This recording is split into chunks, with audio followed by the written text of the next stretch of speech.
1, power up! You got some Red Alliance action and Blue Alliance making their way there. It's right there. Spade Cookies lining up on the blue side of the scale. They are up and they launch it in, and Harker Robotics gets one in there as well. The scale briefly tips to the blue side, but then it balances right out to an even score. That's neck and neck. Both alliances grab their switch, and they both place one on the scale.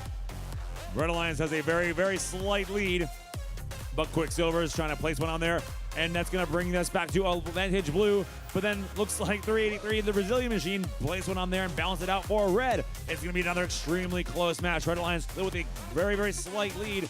Red Alliance has lost their switch though, 54-99. The Billion Ragged Hands playing some offensive defense by placing the power cubes on a red switch and turning off that scoring opportunity for red. Blue Alliance now has their switch and the scale, which pulls Blue Alliance up into the lead. They're leading by about almost 10 points now. The Red Alliance has lost that scoring opportunity as the Bay Orangutans continue to load power cubes into that switch and prevent the Red Alliance from increasing their score at all. Red Alliance at 80, Blue Alliance leading them by about 25 points.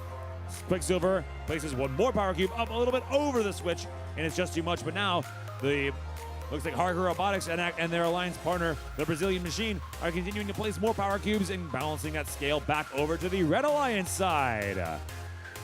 GRT getting those power cubes for the Red Alliance through the exchange zone for use in the vault.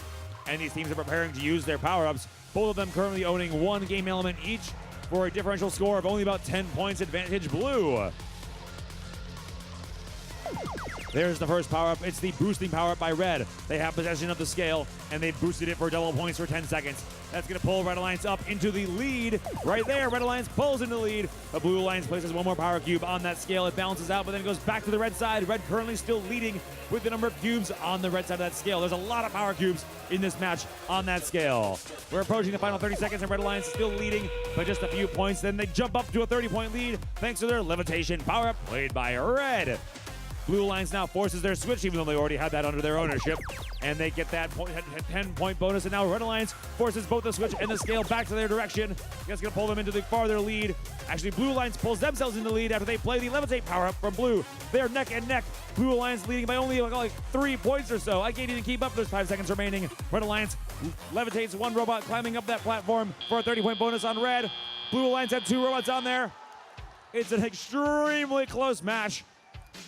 383, the Brazilian Machine. What's on the screen there is not the official score. Here comes the official score. It will be the Red Alliance victorious, defeating the boss in quarterfinal to number 2. Blue Alliance wins one with the score of, or Red Alliance wins this one, sorry, with a score of 2.